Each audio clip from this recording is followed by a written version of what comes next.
പക്ഷെ അന്യഭാഷയിലാകുമ്പോൾ ഇപ്പം മലയാളത്തിലാണെങ്കിൽ നമുക്ക് ഈസിയൊക്കെ ഇവിടെ വെച്ച് മുറിക്കാൻ പാടില്ല, പ്രയോഗം ഇങ്ങനെയല്ല. എല്ലാ ഭാഷയും ഇപ്പം നമുക്ക് തറവായിരിക്കണം എന്നില്ലല്ലോ. ഞാനിപ്പം തെലുങ്കും തമിഴും ഒക്കെ ഒരുവിധം സാമാന്യം ഭേദപ്പെട്ട വിധത്തിൽ സംസാരിക്കാനും പഠിച്ചിട്ടുണ്ട്. ഞാൻ ടീച്ചറിനെ വെച്ച് പഠിച്ചു എന്നല്ല, അല്ലാതെ കുറച്ച് ഇൻട്രസ്റ്റ് എടുത്ത് പഠിച്ചു.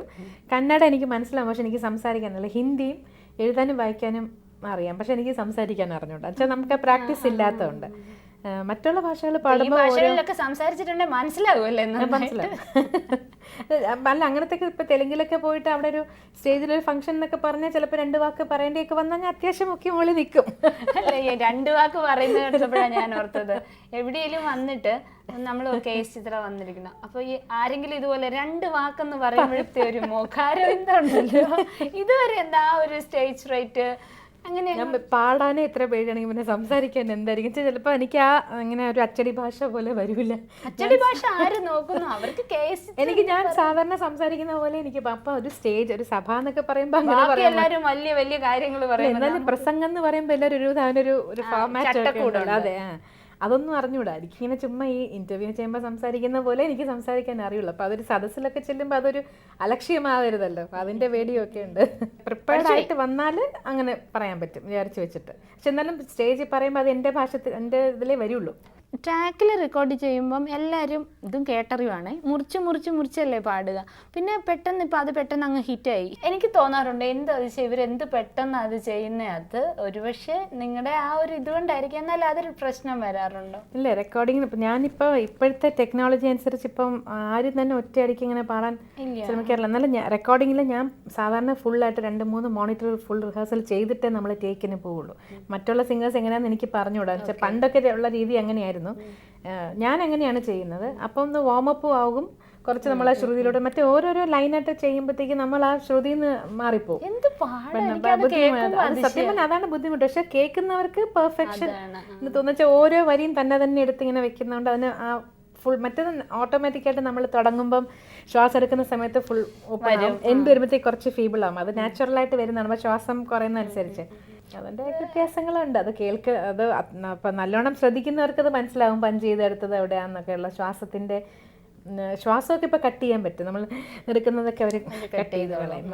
ഇപ്പം സ്വന്തം പ്രൊജക്റ്റ് ആകുമ്പോഴത്തേക്ക് അങ്ങനെ ഒരു മോഹം. എനിക്ക് ഏറ്റവും കൂടുതൽ നല്ല മ്യൂസിക്കലി, അതായത് കുറച്ച് ബുദ്ധിമുട്ടായിരിക്കണം. തീരെ സാധാരണ പാട്ടിലെന്നല്ല, നമ്മൾ എന്തെങ്കിലും നമ്മുടെയൊക്കെ ഒരു റിട്ടയറിങ് ഒരു സ്റ്റേജൊക്കെ വരുമ്പം കുറച്ച് ഇതൊക്കെ ചെയ്തിട്ടുണ്ടെന്നല്ല. ഇപ്പം തന്നെ പറയുന്നു.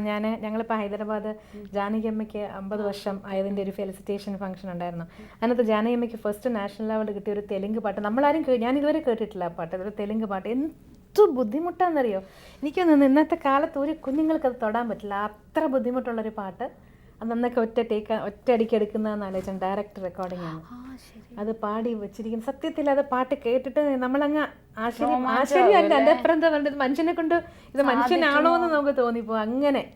അങ്ങനെ പാടിയിട്ടുണ്ട്. അതുപോലെ ഇപ്പോഴും ആ സ്വരം സംരക്ഷിച്ചിരിക്കുന്നത് അതൊക്കെ കാണുമ്പോൾ ഈ പറഞ്ഞത് നമുക്ക് ഡെഡിക്കേഷൻ, അവരൊക്കെ ഇങ്ങനെ അത്രയും ഡെഡിക്കേറ്റഡ് ആണ് അതിനോട്. അങ്ങനെ സ്വയം എന്താ ചെയ്യുന്നത് ഇങ്ങനെ വോയിസ് സൂക്ഷിക്കാൻ? നമ്മളിപ്പോൾ യാത്രയൊക്കെ ചെയ്യുമ്പോൾ നമുക്ക് പെട്ടെന്ന് അസുഖങ്ങളൊക്കെ വരും. എന്നാലും മാക്സിമം മരുന്നൊക്കെ കഴിക്കും. ഞാൻ കോൾഡ് വരുന്ന തോന്നുമ്പോഴേ ഞാൻ മരുന്ന് കഴിച്ചു തുടങ്ങും. ഇപ്പൊ പുതിയതായിട്ട് ഇപ്പൊ എനിക്കറിയാം എൻ്റെ പ്രേക്ഷകർ തീർച്ചയായിട്ടും എന്നോട് ഇപ്പൊ ചോദിക്കുന്നുണ്ട്, കുറെ നേരമായി വർത്താനം പറഞ്ഞു ഒരു പാട്ട് പാടിക്കുക, അപ്പൊ വോയിസ് അത്ര സുഖമല്ല എന്ന് പറഞ്ഞുകൊണ്ട് ഞാനത് അവസാനത്തേക്ക് വെച്ചിരിക്കുകയാണ്. ഒരു മുന്നറിയിപ്പ്. ഇപ്പൊ മലയാളത്തിലായിരിക്കുക പുതിയ പ്രോജക്റ്റ്, പുതിയ പാട്ട്?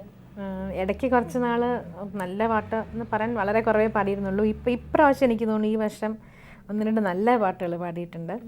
ഒന്ന് എം ജയചന്ദ്രൻ്റെ മ്യൂസിക്കിൽ ഒരെണ്ണം പാടിയിട്ടുണ്ട്. മോഹൻ സിത്താര സാറിൻ്റെ ഒരു നല്ല പടം, ഔസേപ്പ് ബച്ചൻ സാറിൻ്റെ, ഇവരുടെയൊക്കെ കുറേ നല്ല പാട്ടുകൾ, അലക്സ് പോൾ, കുറച്ച് നല്ല പാട്ടുകളായിട്ട് പാടാൻ അവസരം കിട്ടി. നല്ല പാട്ട് എന്ന് പറഞ്ഞാൽ കുറച്ചൊരു സ്റ്റാൻഡേർഡ് ഉള്ള പാട്ട്, ക്ലാസിക്, കുറച്ച് സെമി ക്ലാസിക്കലായിട്ട് വരുന്നൊരു ഗസൽ മൂഡിലുള്ളതും ഒന്നൊരു ഫോക്ക് അങ്ങനെ ആണെങ്കിലും ഞാൻ പറഞ്ഞ പക്ഷെ വെറും ഒരു എളുപ്പത്തിൽ പാടിപ്പോകുന്ന പാട്ടല്ലാതെ കുറച്ച് അതിനകത്ത് വിഷയങ്ങളുള്ള പാട്ടെന്ന് നമ്മൾ തമിഴിൽ പറയുന്ന പോലെ.